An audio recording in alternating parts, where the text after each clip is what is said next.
Halo, senang sekali gue kembali bisa menyapa kalian masih dari Doha, Qatar, dalam rangka menemani mengawal juga mungkin perjuangan tim nasional Indonesia di Piala Asia 2023 ini. Dan saat ini gue masih ada di media center, di main media center tepatnya di Masrep, ya di jantung kota di Doha lah di Qatar. Dan gue akan hari ini mungkin pra update.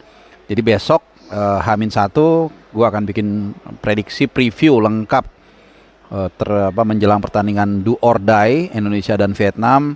Jadi preview besok itu lebih update, lebih padat. Karena berdasarkan juga mungkin latihan yang akan digelar nanti sore. Jadi saat ini gue rekam ini sekitar jam 3.30 sore. 2 jam lagi mereka akan latihan di Al Egla. Kemudian besok juga latihan juga di jam yang sama. Nah, besok siangnya jam 11.30 ada preskon. Nah, dari rangkaian 24 jam ke depan ini nanti besok akan gue bikin preview yang lebih update. Nah, sekarang gue hanya akan memberikan sedikit gambaran situasi sampai dengan terkini di Doha terkait kesiapan dengan timnas Indonesia berdasarkan pertandingan melawan Irak. Sedikit kita mengambil benang merahnya dan kemudian melihat ke depan menjelang melawan Vietnam. Dan nanti di akhir video ini gue akan ngasih kalian gelondongan video terkait dengan kecantikan mosaik ya ataupun tampilan di sebuah distrik bisnis area yang sangat cantik ya, dan akan ada bendera Indonesia di sana berkibar. Jadi buat sedikit oase di tengah mungkin ketegangan kita menyambut pertandingan penting menghadapi Vietnam ya. Jadi kalian nonton sampai habis videonya, jangan ketinggalan karena di menit terakhir nanti ada video cantik lah gue kasih buat kalian sekitar 45 detik. Oke, langsung aja ya. Kita akan bahas bagaimana pentingnya dan tentunya deg-degannya kita semua menunggu partai menghadapi Vietnam. Masih dari grup 2 tentunya ya. Ini pertandingan yang kita semua udah tahu lah bahwa kita harus menang di partai ini. Kemudian juga di saat yang sama, kalaupun kita menang nanti melawan Jepang di pertandingan terakhir, mudah-mudahan Jepang dengan asumsi sudah lolos, kemudian mereka tidak terlalu ngotot, ya syukur-syukur kita bisa seri lah, atau paling nggak jangan dibantai. Anyway, tadi gue udah bahas secara umum ya apa kegiatan tim nasional dalam 24 jam ke depan. Langsung aja gue ke materi. Jadi melawan Vietnam kita harus menang. Artinya kalau menang kita harus cetak gol. Sesimpel itu teman-teman ya. Kalau kita cetak gol kalau kita butuh cetak gol, maka kita butuh pemain yang agresif, yang punya insting mencetak gol. Dan suka atau tidak suka, gua rasa muncul satu nama yang harus kita tumpukan harapan kita dalam diri seorang Rabanan Sananta. Gua udah berkali-kali, bahkan sejak dia dulu main di Persikabo sudah melihat pemain ini adalah yang memang kita harapkan untuk di posisi striker. Sudah lama kita nggak punya striker bagus sejak era Boas, mungkin terakhir Boas ya yang benar-benar mumpuni. Sebelumnya ada Bambang Pamungkas, ada Kurniawan kalau mau lebih jauh lagi, tapi bahkan Widodo Ceputro. Tapi setelah itu ya kita seperti kesulitan. Bukannya nggak ada, tapi yang lain ya masih kurang bisa menjadi harapan buat kita lah dalam menggedor pertahanan lawan. Nah, oleh karena itu yang gue bilang ini adalah preview. Jadi nanti karena kita sudah tahu fokusnya mau di mana nih, atau minimal menurut pandangan gue. Jadi gue akan coba nanti melihat kondisi Ramadan Sananta. Ini 2 jam lagi gue akan ngikutin mereka latihan, melihat mudah-mudahan kita berdoa berharap Ramadan Sananta dalam keadaan ya paling nggak bisa main lah. Mungkin let's say nggak 100% tapi 90% atau 85%, sehingga bisa mendongkrak mental pemain kita dan juga mungkin membuat Vietnam juga agak lebih hati-hati, menjadi magnet dan tentunya akan memberikan keleluasaan bagi Yakub Sayuri di kanan, yang gue rasa harusnya dimainkan di kanan ya. Yakub Sayuri jangan ditarik lagi ke belakang, dan di kiri Marcelino Ferdinand. Jadi seperti itu. Pentingnya Ramadan Sananta itu bukan soal seorang goal getter, tapi juga bisa menjadi magnet dan pada akhirnya berimplikasi pada ketersediaan ruang bagi rekan timnya tadi, entah Marcelino Ferdinand, entah Yakub Sayuri atau siapapun. Nah, gue gak mau terlalu teknis ya, karena juga sebagian dari kalian gue rasa udah cukup pinter lah. Seperti soal Sandy Walsh, kita tahu dia cukup baik, dan gue rasa dia punya potensi untuk dimainkan di laga kedua nanti. Tergantung kondisi pemain yang lain yang ada ya. Jadi Pertama Rizky Ridho dulu nih. Gue juga nanti mau lihat Rizky Ridho itu kondisinya seperti apa, karena kemarin dia kan menit 88 ditarik keluar agak tertatih-tatih. Nah, kalau misalnya Rizky Ridho nggak fit atau tidak bisa main, udah pasti Sandy Walsh yang akan dimainkan. Tapi kalau Rizky Ridho ini fit, nah ini berarti aman lah dia dimainkan ya. Nah, tinggal Sandy Walsh nih. Apakah, karena Sandy Walsh gue yakin kita setuju semua patut untuk diberikan kesempatan ya. Dia dinaturalisasikan juga tentunya karena punya kemampuan lebih dibandingkan pemain lainnya. Harusnya dia logikanya ya diberikan kesempatan lah gitu kan. Apalagi kalau menurut kita sedikit melihat dari aspek yang berbeda, pemain ini adalah salah satu dengan valuasi tertinggi. Anyway, balik lagi tadi ke soal tataran teknis. Nah, kalau Rizky Ridho aman, Elkan Bagot gue rasa juga nggak ada masalah ya. Menurut gue dia paling firm di satu dari 3 center back di lini belakang. Nah, sekarang alternatifnya ada banyak nih. Apakah kemudian Sandy Walsh ini mau misalnya Rizky Ridho oke ya? Apakah Sandy Walsh menggantikan Asnawi yang kita lihat tidak terlalu perform di pertandingan pertama, atau mungkin menggantikan Jordi Amat ya? Kalau kita misalnya menggantikan Jordi Amat, maka di kanan Asnawi gue nggak tahu siapa yang menggantikan ya.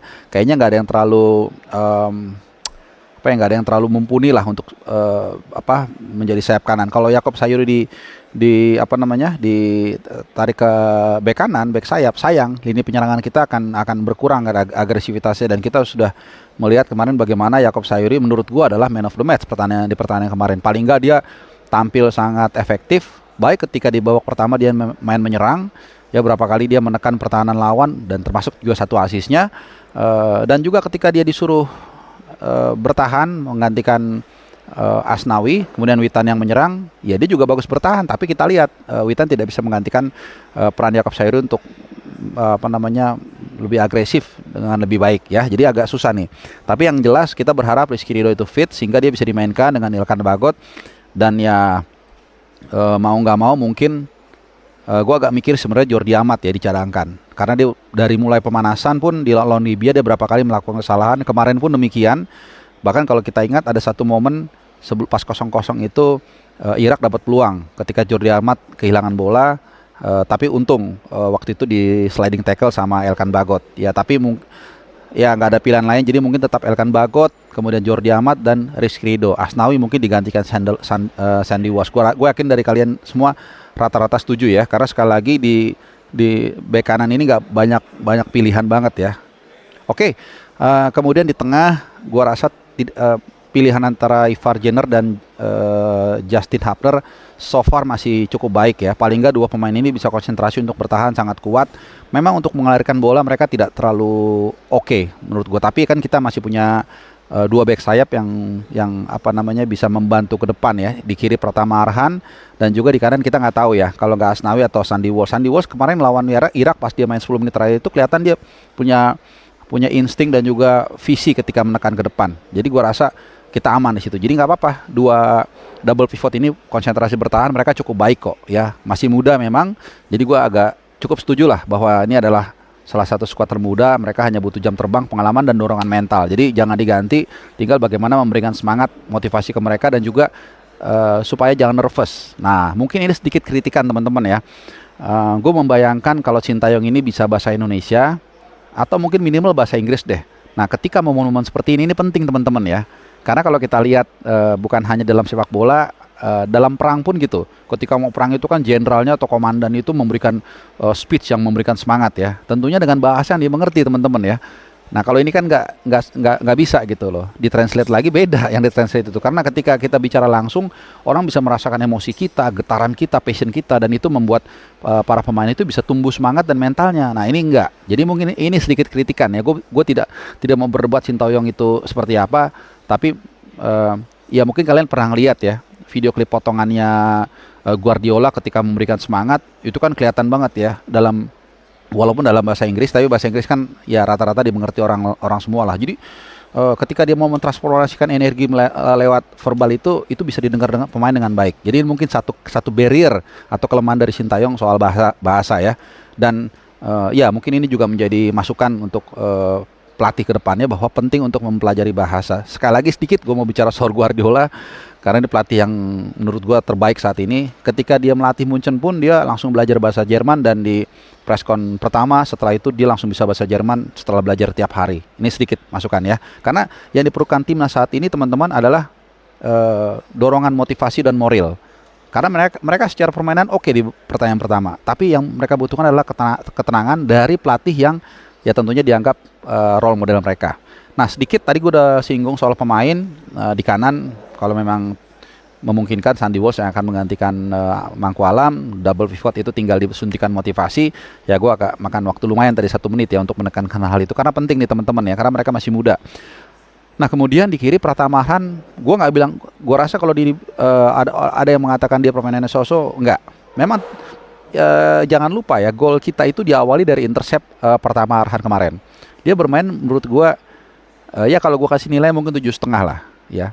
Intercept dia itu kemudian kan akhirnya awal dari gol yang tercipta di menit ke-37 dari Marcelino Ferdinand. Memang ada 2 kali gue ingat dia buang bola ke depan, apa tuh istilahnya, salah-salan begitu, bukan salah-salan sih ya nggak main pendek ya, tapi ya kadang-kadang ya itu tadi ya, tim ini kan bukan seperti di Eropa yang dikumpulin seminggu langsung kompak ya, karena kita tahu ada beberapa pemain diantaranya mungkin Elkan Bagot ya, pokoknya tim-tim dari Eropa yang tidak mau melepas mereka saat TC di Turki. Jadi memang, dan masih muda, jadi memang butuh waktu untuk bisa bermain secara tim. Jadi ada 2 kali ya yang gue bilang Pratama Arhan tidak bilap serangan dari belakang, tapi secara umum dia sangat disiplin dalam menjaga area mereka sendiri. Jadi oke, jadi mungkin itu. Nah di depan kita tinggal menunggu